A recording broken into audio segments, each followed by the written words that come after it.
then make it happen. Make it happen right now, because what are we waiting for? The mountains of Mecca are getting green. The signs of the Judgment Day are everywhere. Freaks me out. Assalamu alaikum sisters, I hope you're all doing well. It's been a while that I made a video in here, or even just doing anything in YouTube. I've been more active on Instagram, but I've been just taking time for myself. And you see from new surroundings, and if you know from Instagram, I moved to Egypt like 1.5 years ago.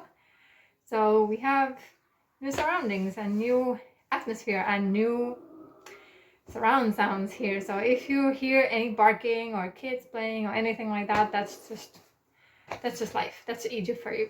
How you guys been? I've been really excited to have some of you message me on Instagram and even leaving some comments here. I'm so happy to read them and get your feedback, and just really lovely messages. Thank you for sharing your experiences. And I heard many of you started wearing niqab just by watching my videos, so that's alhamdulillah, that's really amazing. If something that I say by the will of Allah like touches you, I'm really happy. I'm so happy for that. If I get to be honest, this is a take 2 of this video, because I tried the other video and I was just editing it, but I sounded so depressed and sad and just downright weird. So here I am, take 2, and I'm just here, not scripted. I haven't planned anything that I want to share with you today. I just wanted to catch up and ramble with you. Has anybody else felt that after what happened in October, or started in October, this genocide going on, it's kind of like this time is so different. It changed something. It changed something in me, at least. Previously I had such a big stress of if I'm wearing okay, if my clothes are accepted even in here. I'm gonna talk about that in a more structured video, inshallah, but I already shared it a little bit about it on Instagram, so you can have a look. I don't know why I did this. That's weird. It's okay, but you can check on Instagram the real. If I'm accepting you as a friend, I might put my account public. We'll see. So if people would benefit from that, inshallah. But I'm gonna be talking about niqab and hijab in Egypt in a more structured video in the future, inshallah. But what I would just want to say now is I've been having stress of what style I'm wearing and how does it look like, is it accepted. But since the October, I started to feel like it really does not matter. It really doesn't matter what people say about us. It really doesn't matter what they say and what they think. I'm just here to please my Lord, and I hope you're here too. I'm trying. May Allah guide me and you to be on the straight path and never to get a detour from that road at all. I hope we all are in the same road and we get to go to Jannah, inshallah. I hope that you guys who started wearing whatever you started covering, or you have started to improve, that you do it for the Allah's sake. And I'm so happy to hear your stories, and it is amazing to see how many people are finding Islam because of this. That way we know that there is blessing in a test. Sometimes the ease can be a test itself. We know this as Muslims. We know this, that the ease can be a test. Like, let's say in France, sisters are not allowed to wear the hijab in schools or in government institutes and such, and it's very difficult for them to wear the hijab. They don't know jilbab or anything else, but they are still very strong in it, and they are trying to make it happen the best that they can.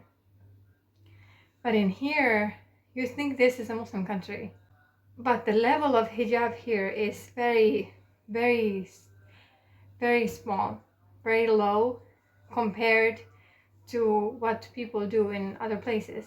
So just because you have a right to wear it in your country, that's an ease for you. So if you're not wearing it, it's kind of like you are missing the blessing of Allah in that sense. whereas a test can make you stronger and make you want to wear it more strongly and toughly. That sounds weird, but I hope you get my point. Other thing I wanted to say is the Niqabi Diaries reached out to me recently. Shout out to her. She has a podcast. Obviously, she has a podcast. It's a podcast, and she's doing a great job there. You can check her out. I try to link her here, inshallah.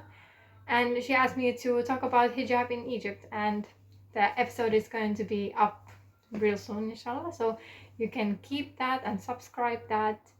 Keep that in mind and subscribe that, and hear me ramble in very bad English, because apparently even though I speak English daily, I suddenly forgot all English, and I forgot all ability to speak and to perform or to express myself, apparently. Like in this video, this is all over the place, but it's okay. This is me. I'm all over the place. So I just wanted to come here and catch up and tell you what I've been doing and what I'm doing right now. Just sitting in my lounge chair on our balcony, and there's the adhan. We're gonna keep a break. So the adhan is done and we're back, alhamdulillah. What I wanted to say is that isn't it time for us to just choose Allah and choose what pleases Him? If that's on your clothing journey and Allah makes it easy for you, then make it happen. Make it happen right now, because what are we waiting for? The mountains of Mecca are getting green. The signs of the Judgment Day are everywhere. Freaks me out, even though it freaks me out because I don't think I'm ready. I haven't done enough things to even just to survive. I haven't done enough things, but I am so grateful that there's Judgment Day, I have to say. And if you're not someone who believes in Judgment Day, what are you? What are you doing? Get on with it, because all of this craziness and all of this horror that's happening around the world, all of this suffering and all of this torment and abuse that is happening around the world, and especially now in Palestine, what are you doing? If you don't believe in Judgment Day, I feel for you. I feel bad for you, because there's a special place in the afterlife for those people who do the things that they do. I'm not gonna repeat them here. We all seen the pictures, and it's about time that we improve ourselves. We take this as Muslims. We need to take this as a sign for us to improve. Allah is testing our ummah with these things so that we can turn to Him, right? So we can turn to Him, so we can improve ourselves. We can pick up the Quran and read it not just in Arabic language. If you don't understand, just read it in your own language to understand what it's actually saying, what He's actually saying to you through it. This world doesn't matter. These people doesn't matter. And I know I probably will be coming here later and say that I get stressed when people say things like all kinds of stuff about niqab and all kinds of stuff about jilbab here, and that stresses me out because I'm a people pleaser sometimes. But it is what it is. Like, we need to choose Allah. We need to choose and do better. This world doesn't care for us. These people don't care for us. They don't care about us until we just remove our religion and remove our clothing and our values. So keep on what you're on. Keep on Allah's path and hold on to His rope as much as you can, and turn to Quran and read from it, and follow sisters on social media that inspire you to good, inspire you to be better. Don't compare yourself, but look up to them, that you would be better, inshallah. Don't look at them to envy. Don't look at them to compare and hate. Look at them to learn something from them and benefit from them. And yeah, until that, I'm here for you. If you need anything, or you have a comment or whatever, just put up a comment for me. And follow me on Instagram if you follow me. I might put it public. If I haven't accepted you, I'm sorry. That's me. That's me. It takes a while for me to accept things. Things, you're not things, but accept people. Some of them I don't still accept. But anyway, I'm rambling. I hope you have a lovely day. And I see you inshallah in the next video. And this didn't make any sense, but I hope you stick around anyway and benefited in some way. Inshallah, ya Allah. Okay. Anyway, assalamu alaikum wa rahmatullahi wa barakatuh.